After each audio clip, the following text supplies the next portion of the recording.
نحمده ونصلي على رسوله الكريم اما بعد اعوذ باللہ من الشیطان الرجیم بسم اللہ الرحمن الرحیم یا ایہا الذین آمنوا لا تلہکم اموالکم ولا اولادکم عن ذکر اللہ ومن يفعل ذلك فاولئک هم الخاسرون صدق اللہ العظیم۔ معزز خواتین و حضرات، ایک مرتبہ درود مبارکہ پڑھ لیں۔ صلی اللہ علی النبی الامی صلی اللہ تعالی علیہ وآلہ وسلم، علیہ الصلاۃ والسلام علیک یا رسول اللہ صلی اللہ تعالی علیہ وسلم۔ بیان شروع کرنے سے پہلے ان تمام ناظرین سے گزارش ہے جو ہمارے چینل پر پہلی دفعہ ہیں، چینل کو سبسکرائب کر لیں، ویڈیو کو لائک اور شیئر کریں اور ویڈیو کو پورا دیکھیں۔ مل نہیں سکتا خدا ان کا وسیلہ چھوڑ کر، مل نہیں سکتا خدا ان کا وسیلہ چھوڑ کر، غیر ممکن ہے کہ چڑھیے چھت پہ زینہ چھوڑ کر۔ اللہ سے قرآن مجید فرقان حمید میں ارشاد فرماتا ہے، اے ایمان والو، تمہارے مال اور تمہاری اولاد کہیں تمہیں اللہ کے ذکر سے غافل نہ کر دے، اور جو کوئی ایسا ہو جائے تو پھر وہی بہت زیادہ نقصان میں ہے۔ معزز سامعین کرام، آج آپ کی خدمت میں دو واقعات اس امید کے ساتھ لے کر حاضر ہوا ہوں تاکہ ہمیں ان سے حکایت ملے، نصیحت ملے اور ہم سمجھ سکیں رب تبارک و تعالیٰ کے فضل کو، اس کے احسان کو، اس کے بخشش کو، اور اللہ عز و جل کی اس محبت کو جو اپنے بندوں کے ساتھ کرتا ہے۔ معزز سامعین کرام،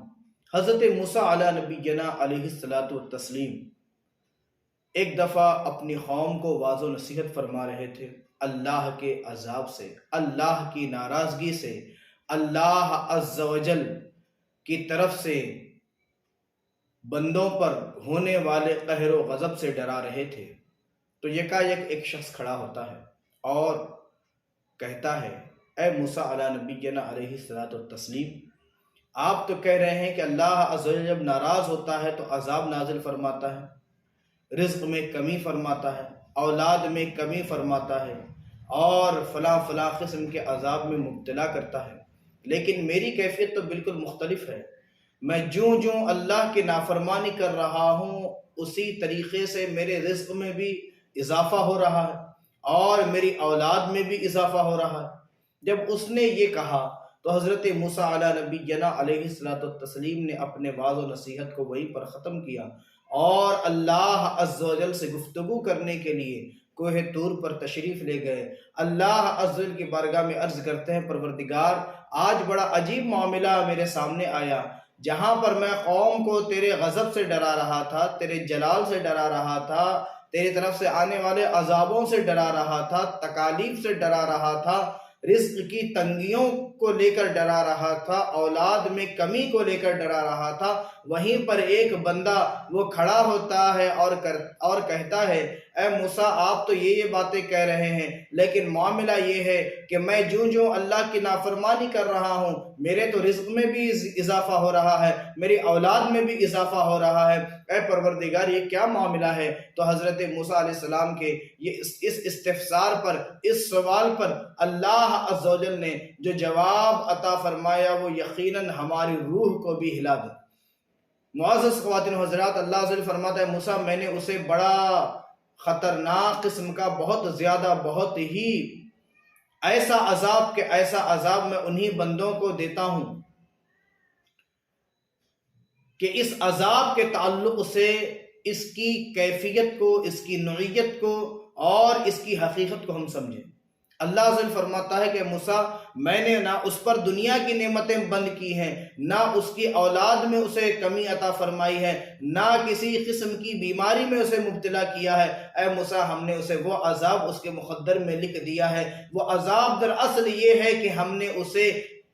سے عبادت کی توفیق ہی چھن لی ہے، سجدوں کی توفیق چھن لی ہے، بارگاہ خداوندی میں ہاتھ اٹھانے کی توفیق کو چھین لی ہے، رب تبارک و تعالیٰ سے مانگنے کی توفیق کو چھین لی۔ اللہ اکبر۔ معزز سامعین کرام، ایک اور واقعہ آپ کے سامنے عرض کرتا چلوں۔ حضرت موسیٰ علیہ نبینا علیہ الصلاۃ والتسلیم کے پاس آپ کی قوم حاضر ہوتی ہے اور عرض کرتے ہیں موسیٰ علیہ السلام قحط پڑنا شروع ہو چکا ہے، ہمارے سبزے وغیرہ جو ہے وہ بھی سوکھ رہے ہیں، جن کی بنا پر جانور کمزور ہوتے چلے جا رہے ہیں، پانی کی سخت قلت ہے، بہت زیادہ کمی ہے۔ اللہ عز و جل کے بارگاہ میں دعا کریں کہ پروردگار جو ہے باران رحمت کا نزول کرے، بارش ہو تاکہ جو ہے زمین سرسبز و شاداب ہو جائے، مویشی چرے تو وہ جو ہے موٹے اور فربا ہو جائے۔ تو حضرت موسیٰ علیہ السلام اپنی پوری قوم کو لے کر ایک کھلے میدان میں پہنچے۔ جب کھلے میدان میں پہنچے، ابھی دعا کرنے کی شروعات نہیں ہوئی تھی کہ اللہ عز و جل نے مزید گرمی کو بڑھا دیا، یعنی گرمی کی جو شدت تھی اور بھی زیادہ ہو گئی۔ بارگاہ خداوندی میں عرض کرنے سے پہلے لوگ کہتے ہیں اے موسیٰ علیہ السلام، ہم تو یہاں پر آئے تھے کہ بارش کے تعلق سے سوال کرا، لیکن کیفیت یہ ہے کہ اب گرمی اور زیادہ بڑھ گئی ہے، وجہ کیا ہے؟ تو حضرت موسیٰ علیہ السلام نے بارگاہ خداوندی میں ہاتھ اٹھائے اور عرض کرتے ہیں پروردگار اے رب ذوالجلال، تو ہم سب پر فضل فرما، کرم فرما، بارش کا نزول فرما۔ تو اللہ عز و جل نے حضرت موسیٰ علیہ السلام پر وہی نازل فرما۔ وہی دیکھیں، تھوڑا ہم اس پر بہت خاص توجہ دیں، اس لیے کہ آج کا یہ جو میرا بیان ہے یہ یقیناً دلوں کو جھنجھوڑنے کے واسطے ہے کہ ہم اللہ عز و جل کے ایک تو کرم نوازی کو سمجھیں اور ان واقعات کے ذریعے سے ایک درس عبرت بھی حاصل کریں۔ معزز سامعین کرام، اللہ عز و جل نے وحی کی اور کہا اے موسیٰ، ان تمام لوگوں میں جو یہاں پر جمع ہوئے ایک میرا بندہ ایسا بھی ہے جس نے 40 سال سے مجھے یاد نہیں کیا، میرا ذکر نہیں کیا، میری بارگاہ میں سجدہ ریز نہیں ہوا، اس کے دن گناہوں میں ہیں، اس کی راتیں یہ جو ہے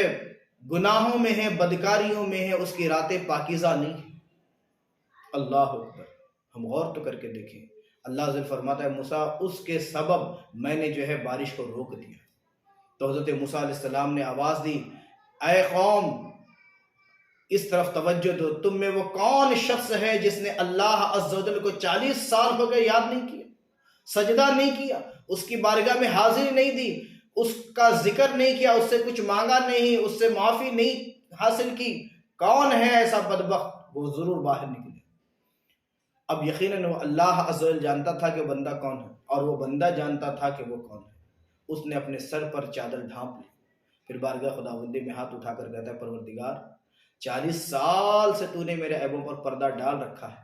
تو آج کیوں مجھے ذلیل کرنا چاہتا ہے، آج کیوں مجھے رسوا کرنا چاہتا ہے پروردگار؟ اس نے تو یہ الفاظ نہیں کہے، لیکن یقیناً بارگاہ خداوندی میں، روایت میں تو الفاظ نہیں ملتے، لیکن یقیناً بارگاہ خداوندی میں اس کے دل کی کیفیت اور دل کی حالات یہی تھی کہ اللہ عز و جل اے پروردگار یہاں پر ان لوگوں کے سامنے مجھے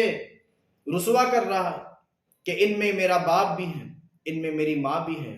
ان میں میری اولاد بھی ہے، ان میں میری بیوی بھی ہے، ان میں میرے رشتہ دار بھی موجود ہیں، ان میں میرے پڑوسی بھی موجود ہیں، ان میں میرے پہچاننے والے بھی موجود ہیں، پوری قوم یہاں پر حاضر ہے پروردگار، آج مجھے ان سب کے سامنے رسوا ہونے سے بچا لے۔ میں سچے دل سے توبہ کرتا ہوں، دوبارہ تیری نافرمانی نہیں کروں گا، تیری عبادت سے غفلت نہیں برتوں گا، تیرا ذکر کیا کروں گا، تیری عبادت کیا کروں گا۔ تو معزز سامعین کرام، ایک طرف تو حضرت موسیٰ علیہ السلام صدا پر صدا دے رہے، کون ہے وہ شخص؟ وہ باہر نکلے اور اپنے گناہوں کا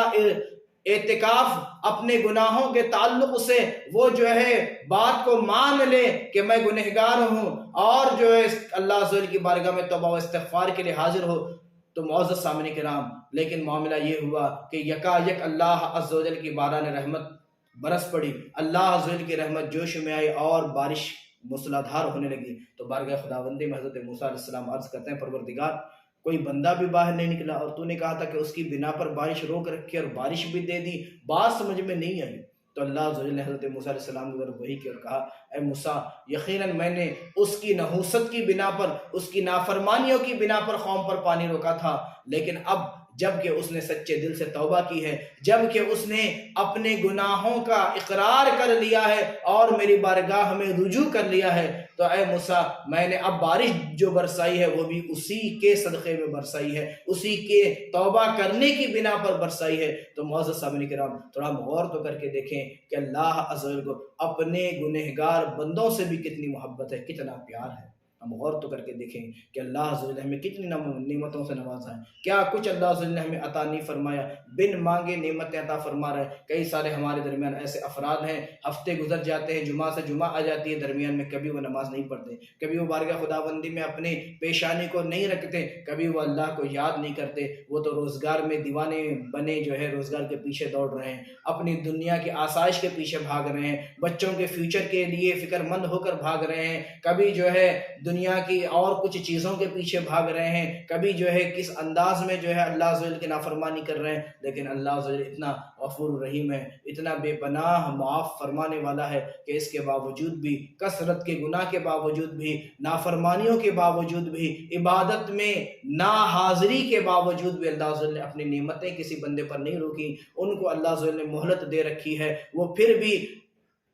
بندے کی توبہ پر راضی ہونے کے لیے تیار ہے، لیکن ضرورت اس بات کی ہے کہ ہم اس وحدہ لا شریک کی بارگاہ میں پہنچنے کی کوشش کریں، عورتیں اپنے گھروں میں نماز کی پابندی کریں، مرد حضرات مسجدوں کو جو ہے بھرنے کی کوشش کریں، اس لیے کہ ابھی وقت ہے، ایسا نہ ہو کہ وقت گزر جائے۔